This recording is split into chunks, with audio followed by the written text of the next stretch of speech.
নবী সাল্লাল্লাহু আলাইহি ওয়াসাল্লাম বলেছেন যে এই দোয়া পড়ার পরে যদি কেউ সকালে পড়ে রাত্রের আগে মারা যায় জান্নাতে চলে যাবে ইনশাআল্লাহ। রাতে পড়ে সকালের আগে ইন্তেকাল করলে জান্নাতে চলে যাবে ইনশাআল্লাহ। আমি ইস্তেগফারের আপনাদেরকে 2-3টা দোয়া শিখাই দেই আগে ছোট্ট করে। 1 নাম্বার, যারা একটু পড়াশোনা করেন মাশাআল্লাহ তারা এইটা পড়বেন, সাইয়্যিদুল ইস্তেগফার। সাইয়্যিদুল ইস্তেগফার আমার সাথে বলবেন, আল্লাহুম্মা আনতা রাব্বি লা ইলাহা ইল্লা আনতা খালাকতানি আনা আবদুক ওয়া আনা আলা আহদিক ওয়া ওয়া'দিকা মাস্তাতা'ত আউযু বিকা মিন শাররি মা সানা'ত আবু'ু লাক বিনি'মাতিকা আলাই ওয়া আবু'ু বিযানবি ফাগফিরলি ফাইন্নাহু লা ইয়াগফিরু যুনুবা ইল্লা আনতা। এই যে আমরা গত লেকচারে বলেছিলাম যে আমাদের ইবাদতগুলো অন্তঃসার শূন্য হয়ে যাচ্ছে এই কারণে, বিকজ আমরা অর্থটা বুঝি না। এই যে দোয়াটা আপনি করলেন, নবী সাল্লাল্লাহু আলাইহি ওয়াসাল্লাম বলেছেন যে এই দোয়া পড়ার পরে যদি কেউ সকালে পড়ে রাত্রের আগে মারা যায় জান্নাতে চলে যাবে ইনশাআল্লাহ। রাতে পড়ে সকালের আগে ইন্তেকাল করলে জান্নাতে চলে যাবে ইনশাআল্লাহ।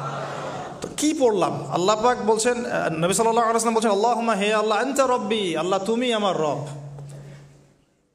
খলাকতানি তুমি আমাকে সৃষ্টি করেছো, আনা আবদুক আমি তোমার বান্দা, ও আনা আলা আহদিকা আমি তোমার সাথে যে অঙ্গীকার করেছি এর উপরে আছি, মাস্তাতা থাকার চেষ্টা করছি, আমি সাধ্যমতো থাকার চেষ্টা করছি। আবু'ু লাকা বিনি'মাতিকা আলাই আমার উপরে আমার যে উপরে তুমি যে নিয়ামত দিয়েছো আল্লাহ এগুলো আমি স্বীকার করছি। হে আল্লাহ তুমি আমার উপর যত নিয়ামত দিয়েছো আমি স্বীকার করছি। ও আবু'ু বিযানবি আমার যত গুনাহ আল্লাহ সব স্বীকার করছি। এইভাবে যদি বান্দা আল্লাহর কাছে দোয়া করে আল্লাহ মাফ করবেন না? সুবহানাল্লাহ। ফাগফিরলি আল্লাহ আপনি আমাকে মাফ করুন, ফাইন্নাহু লা ইয়াগফিরু যুনুবা ইল্লা আনতা কারণ আপনি ছাড়া যুনুব কেউ ক্ষমা করতে পারেন। ব্যাস এইভাবে বুঝে এটা যদি না পড়েন অ্যাটলিস্ট এতটুকু, আস্তাগফিরুল্লাহাল্লাযী লা ইলাহা ইল্লা হুয়াল হাইয়ুল কাইয়্যুম ওয়া আতুবু ইলাইহি, এইটুকু। আর এটাও যদি না পড়েন, না পড়াটা একটু লজ্জার যদিও বা, তাও যদি না পড়েন তাহলে বলবেন আস্তাগফিরুল্লাহ ওয়া আতুবু ইলাইহি, আস্তাগফিরুল্লাহ ওয়া আতুবু ইলাইহি। আসুন তাহলে আমরা কাজগুলো পেয়ে গেলাম। এখন আসুন আমরা কেন রোজা রাখছি। নবী করিম সাল্লাল্লাহু আলাইহি ওয়াসাল্লাম এখানে উদ্দেশ্যটা বলছেন, এই দিনে কি করা হয়েছে? মুসা আলাইহিস সালাম এবং তার কওমকে নাজাত দেওয়া হয়েছে, ফেরাউন তার কওমকে ডুবিয়ে দেওয়া হয়েছে। এই তো এই রোজার সাথে কিন্তু হুসাইন রাদিয়াল্লাহু আনহুর কারবালার শাহাদাতের কোনো সম্পর্ক নাই। এটা একটা আকীদা পরিষ্কার করে নেবেন। কারণ হুসাইন রাদিয়াল্লাহু আনহুর কারবালার ঘটনা হয়েছে নবী সাল্লাল্লাহু আলাইহি ওয়াসাল্লামের ইন্তেকালের 60 বছর পরে। শরীয়ত ক্লোজ হয়ে গেছে না নবী সাল্লাল্লাহু আলাইহি ওয়াসাল্লাম ইন্তেকালের সাথে সাথে, নাকি আরও শরীয়ত আসবে? তো শরীয়তের কোনো নতুন বিধান কি এরপরেও চালু করা যাবে? এই দিনে অনেক ঘটনা ঘটেছে, এই ঘটনাগুলোর সম্পর্কে কিছু দুর্বল বর্ণনা আছে বিধায় আমি বলছি না পাবলিকলি। বলা হচ্ছে এই দিনে নূহ আলাইহিস সালামের কিস্তি, ওই যে কিস্তি প্লাবনে ভেসে ভেসে এই দিনে জুদি পাহাড়ে এসে নোঙর পড়েছে, এরকম অনেক ঘটনা। এই দিনে মুসা আলাইহিস সালামকে নাজাত দেওয়া হয়েছে, এই দিনে ফেরাউনকে ডুবিয়ে দেওয়া হয়েছে, এরকম অনেক ঘটনা আছে। কিন্তু এই দিনে রোজা রাখার উদ্দেশ্য হচ্ছে এই নাজাতে মুসা। এইটা হুসাইন রাদিয়াল্লাহু আনহুর শাহাদাতের কষ্টে রাখছি না আমরা, ওইটা আমাদের জন্য আরেকটা জায়গা।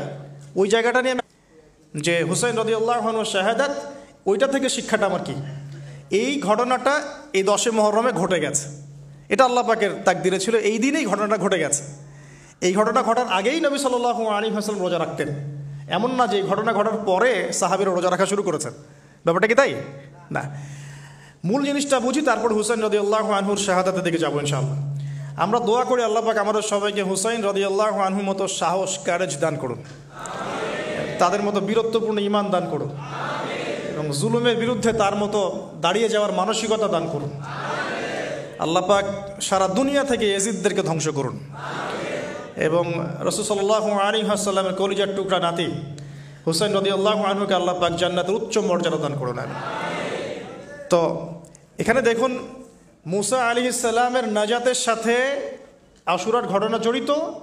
আর একটা কথা আমি বলে দিই, মুসা আলাইহিস সালাম, তার কওম, ফেরাউন এবং শেষ জামানা দাজ্জাল, জেরুজালেম, ইহুদি, এদের সবার সাথে একটা যোগসূত্র আছে। একটু বোঝার চেষ্টা করবেন। আবার বলছি, রোজাটা রাখছি আমরা আশুরার স্মৃতিতে, ওই স্মরণে। এই আশুরার দিন এর ঘটনা, মুসা আলাইহিস সালামের কওম, ফেরাউন, বনু ইসরাইল, এখনকার জেরুজালেম, জিউসদের উত্থান, শেষ জামানা, এই প্রত্যেকটা বিষয় কানেক্টেড আছে। আমি জানি না কিভাবে আমি শব্দ নিয়ে আপনাদেরকে বোঝাবো, কারণ আমি এখনগুলো লেকচারগুলোতে বলি যে আমি লাস্ট 3-4 বছর থেকে একটা প্রবলেম ফেস করছি। অনেক কিছু বুঝতে পারছি কিন্তু আমি আপনাকে বোঝাতে পারছি না। আমি কোন ভাষা প্রয়োগ করব বা কিভাবে সিকোয়েন্স সাজাবো আমি আসলেই বুঝতে পারছি না। বিশ্বাস করেন, এগুলো শুধু বাইরের কথা বললাম, ভিতরে এমন অনেক কথা আছে যার 30 থেকে 40% আমি বলতে পারছি, বাকি 60% কথা আমি বলতে পারছি না। এখন আপনি ইন্টেলেকচুয়াল অডিয়েন্স হয়ে বুঝে নিয়েন যে কেন বলতে পারছি না, কেন বলতে পারছি না, কী কারণে, এটা আপনাদেরকে বুঝে নিতে হবে। তো এখন